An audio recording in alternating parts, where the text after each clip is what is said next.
नमस्कार Namita creation channel को आपण मन स्वागत। आम पिलादिने घर चारिपाखे बाड़ी बगीचा थिला सेठी सब विभिन्न प्रकार वेजिटेबल आम ग्रो करूँ आणुलु आउ सांगे सांगे खाऊलु आमर किंतु आजिकली जो स्पेस कमी जाइए सिटी लाइफ रे अर्बन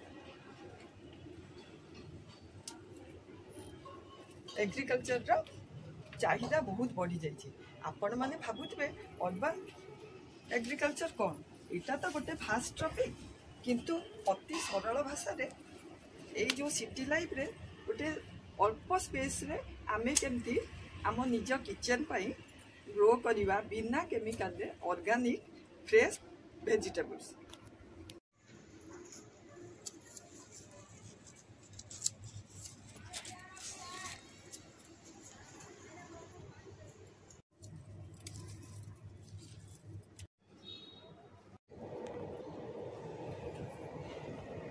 मोर ये किचन गार्डन रु एतिके मु साग आउ बैगण बाहर करछि ताकू मु लंच पे मु प्रिपेयर करू।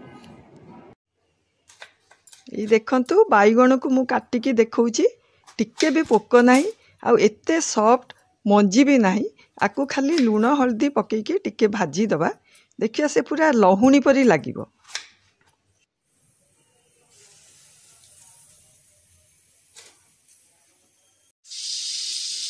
कड़ई रे तेल गरम करके बैगण गुड़ा को गोटे गोटे करी छाणीदेवी अल्प तेल लगे कहीं एते सॉफ्ट आधेरू तार निजर ऑयल बाहर तेणु आउ मते बेसी तेल पकेबा को पड़े नहीं।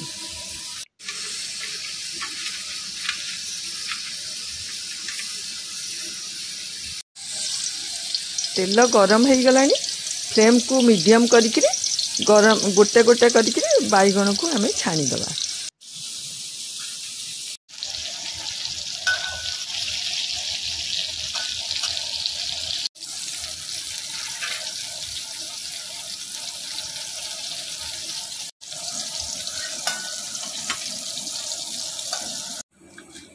मो गार्डन रो कोसला साग बहुत मीठा आउ एते सॉफ्ट जे ता नाड़ को भी आमे फोपाड़िया को पड़बनी किंतु बाजार रो जो साग आणु ता नाड़टा सीजेनी ताकू अधे काटिकी खाली पत्र को साग करिया को पड़े किंतु मोर एटा पूरा किछि भी वेस्ट बाहरिबनी।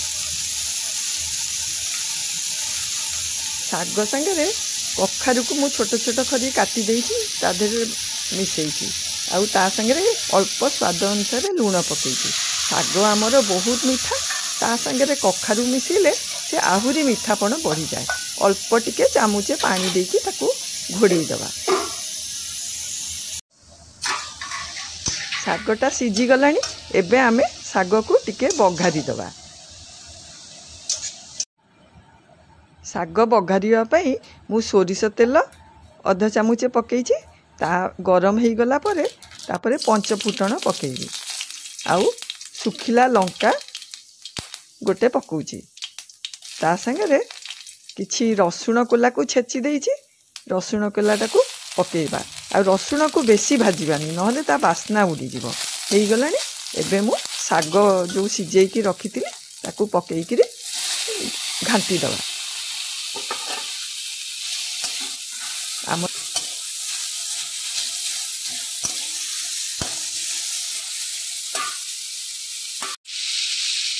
आमर साग रेडी हो गला ताकू काढ़ी दबा गोटे जगह को।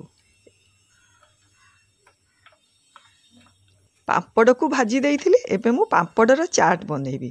पापड़ को ऊपर पियाज छोट छोट करी काटी देइछि किछि गाजर टमाटो आउ काकुड़ी ता संगे कंचा लंका धनिया पत्र आउ चाट मसाला बीट लूण गोलमरच गुंड ए सबू पकईकि लेंबू रस टिके पकई देइकि मु पापड़ चाट बनई देली।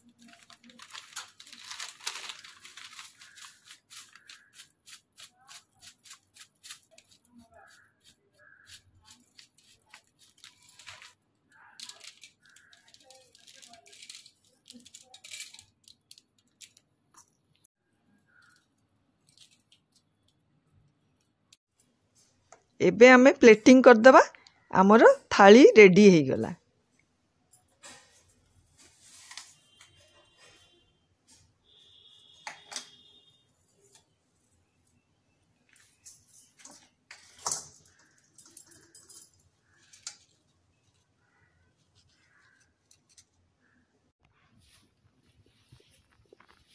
एई देखंतु आमर लंच थाली रेडी हो गलानी। आम थाली रे अछि साग, बैगण भजा, डाली, पापड़ चाट, भात, लेंबू, लंका आउ लुण। केते शीघ्र आमर लंच थाली रेडी हो गला देखंतु।